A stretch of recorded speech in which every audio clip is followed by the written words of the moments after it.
ಬಿಜೆಪಿಯವರು ಬೊಗಳೋದನ್ನ ಬಿಟ್ಟು ಕೇಂದ್ರದಿಂದ ಅನುದಾನವನ್ನ ತರಲಿ. ಕಲಬುರಗಿಯಲ್ಲಿ ಸಚಿವ ಎನ್ಎಸ್ ಬೋಸರಾಜು ಅವರು ಗುಡುಗಿದ್ದಾರೆ.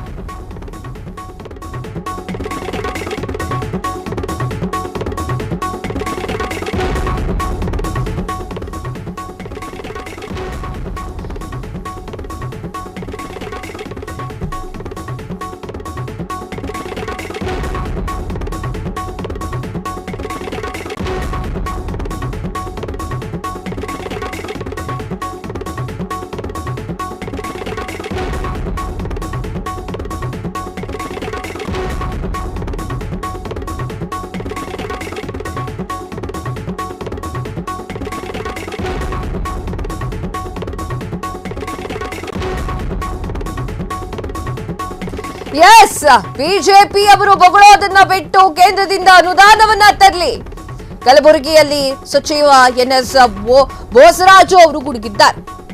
ಮಾಡೋಕೆ ಬೇರೆ ಕೆಲಸವಿಲ್ಲದೆ ಬಿಜೆಪಿಗರು ಪ್ರತಿಭಟನೆಯನ್ನ ಮಾಡ್ತಾ ಇದ್ದಾರೆ. ಬಾಯಿಗೆ ಬಂದಂತೆ ಬೊಗಳ್ತಾ ಇದ್ದಾರೆ. ನಮಗೂ ಬೊಗಳೋಕೆ ಬರುತ್ತೆ. ಕೇಂದ್ರ ಸರ್ಕಾರ ನಿರಂತರವಾಗಿ ಅನ್ಯಾಯವನ್ನ ಮಾಡ್ತಾ ಇದ್ರು ಕೂಡ ಸಹಿಸಿಕೊಳ್ತಾ ಇದ್ದೀವಿ. ಖರ್ಗೆ ಗರಡಿಯಲ್ಲೇ ಬೆಳೆದು ಛಲವಾದಿ ಅವರ ಬಗ್ಗೆ ಮಾತನಾಡಿದ್ದಾರೆ. ಬಿಜೆಪಿಯಲ್ಲಿ 4 ಬಾಗಿಲುಗಳಾಗಿವೆ. ಅವರನ್ನ ಅವರ ಪಕ್ಷದವರೇ ಸೋಲಿಸ್ತಾರೆ ಎನ್ನುವಂತಹ ವಿಚಾರವನ್ನು ಮಾತನಾಡಿದ್ದಾರೆ. HKDB ಚೇರ್ಮನ್ ನಾನೈತಿ ಬಿಲ್ಡಿಂಗ್ ನಾನೇ ಕಟ್ಟಿಸಿದ್ದ ಬಿಲ್ಡಿಂಗ್. ಖರ್ಗೆ ಸಾಹೇಬರು, ಧರ್ಮೇಂದ್ರ ಸಾಹೇಬರು, ಕಮಲೇಶ್ ಲಾಮತ್, ಮಲಕರೆಡ್ಡಿ ಅವರು, ನಿಮ್ಮ ಪಾಲ್ ಪಾರ್ಟಿಯವರು, ನಮ್ಮ ಶಶಿರಮ್ಮ ಎಲ್ಲ ನಮ್ಮ ಆಫೀಸ್ನ ಬಂದು ನೋಡಿ. ಅಲ್ಲಿ ಬಂದು ಊಟ ಮಾಡಿ ಕುಂತಂದ್ಮೇಲೆ ನಾವು ಬಂದ್ವಿ. ಬೆಂಗಳೂರು ಬಂದು ಕೇಳಿದ್ರೆ ಖರ್ಗೆ ಧರ್ಮಸಿಂಗ್ ಅದು ಮಾಡಲಿಕ್ಕೆ ಆಗೋದಿಲ್ಲ.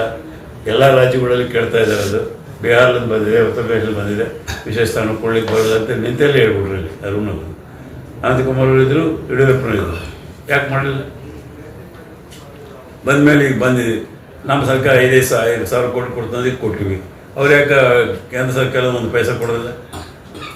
ಯಾವ ನೈತಿಕತೆ ಇದೆ ಅವ್ರು ಕಲ್ಯಾಣ ಕರ್ನಾಟಕದಲ್ಲಿ ಬಂದು ಮಾತಾಡಲಿಕ್ಕೆ? ಏನು ನೈತಿಕತೆ ಇದೆ ಬಿ ಜೆ ಪಿಗೆ ಮಾತಾಡಲಿಕ್ಕೆ? ಇಲ್ಲಿ ಸರ್ಕಾರ ಬಗ್ಗೆ ಮಾತಾಡಲಿಕ್ಕೆ ಏನು ಕೊಟ್ಟರು ಹೇಳಿ?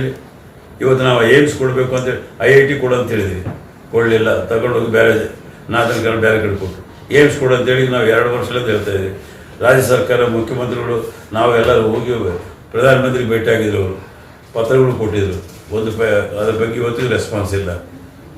11,500 ಕೋಟಿ ಕೊಡ್ತು ಅಂತೇಳಿ 15 ಫೈನಾನ್ಸ್ನಿಂದ ಮತ್ತು ನಮ್ಮ ಏನು ರಾಜ್ಯಸಭಾ ಮೆಂಬರು, ನಮ್ಮ ಫೈನಾನ್ಸ್ ಮಿನಿಸ್ಟರ್ ನಿರ್ಮಲಾ ಸೀತಾರಾಮನ್ 5,500 ಕೋಟಿ ಅಪರ ಭದ್ರಕ್ಕೆ, 3,000 ಕೋಟಿ ಪೆರ್ಪುಲರ್ ರೋಡ್ಗೆ, 3,000 ಕೋಟಿ ಕೆರೆಗಳಿಗೆ 11,000 ಕೋಟಿ ಕೊಡ್ತದೆ ಅನೌನ್ಸ್ ಮಾಡಿದರು.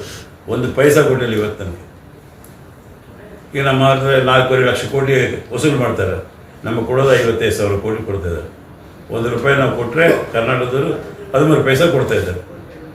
ಬಾಯಿಗೆ ಬಂದು ಮಾತಾಡೋರು ಅಲ್ಲಿಗೆ ಹೋಗಿ ಮಾತಾಡಬೇಕು. ಏನಾದರೂ ಮಾತಾಡಿದ್ರೆ ಒಬ್ಬ MP ಮಾತಾಡಿದ್ರೆ ನಾವು ಪರವಾಗಿ ಏನು ರಾಜ್ಯಕ್ಕೆ ಬರಬೇಕಂತೇಳಿ ಆಲ್ಮಟ್ಟಿ ಕ್ಲಿಯರ್ ಮಾಡೋದು ಕೇಳ್ತಾ ಇದ್ದೀವಿ. ಅದ್ರ ಬಗ್ಗೆ ಮಾತಾಡ್ತಾರೆ. ಈಗ ಛಲವಾದಿಯವರು ಮತ್ತು ದಿಗ್ಬಂಧನ ನೋಡಿ, ಛಲವಾದಿಯವರು ಏನು ಮಾತಾಡ್ತಾರೆ? ಅವರು ಖರ್ಗೆ ಬಗ್ಗೆ ಮಾತಾಡ್ಲಿಕ್ಕೆ ಹಾಕೈತೆ ನೈತಿಕತೆ. ಅಲ್ಲೇ ಬೆಳೆದು ಅಲ್ಲೇ ಸರ್ಕಾರ ನಮ್ಮ ಅವರಲ್ಲೇ ಚೇರ್ಮನ್ ಆಗಿ ನಮ್ಮ ಜೊತೆಲಿದ್ದಂತಾನೆ. ಈಗ ವಿರೋಧ ಪಕ್ಷ ನಾಯಕ, ನಾನು ಸಭಾನಾಯಕ ಕೌನ್ಸಿಲ್ನಲ್ಲಿ. ಮಾತಾಡ್ತಾರೆ ಅಂದರೆ ಮಾತಾಡಲಿ. ಸಂದರ್ಭ ಬಂದರೆ ಯಾರೇ ತಪ್ಪು ಮಾಡಿದ್ರೆ ಮಾತಾಡಲಿ. ಸಂದರ್ಭ ಇಲ್ಲದಂಗೆ ಏನನ್ನ ಮಾತಾಡಿದ್ರೆ ಅವ್ರು ಮಾತಾಡಿದ್ರೆ ನಾವು. ಕ್ಷಣ ಕ್ಷಣದ ಸುದ್ದಿಗಳಿಗಾಗಿ ಫ್ರೀಡಂ ಟಿವಿ ಸಬ್ಸ್ಕ್ರೈಬ್ ಮಾಡಿ, ಲೈಕ್ ಮಾಡಿ ಹಾಗೂ ಫಾಲೋ ಮಾಡಿ. ಹೊಸ ಸುದ್ದಿಗಳ ನೋಟಿಫಿಕೇಶನ್ಗಾಗಿ ಬೆಲ್ ಐಕಾನ್ ಮೇಲೆ ಕ್ಲಿಕ್ ಮಾಡಿ.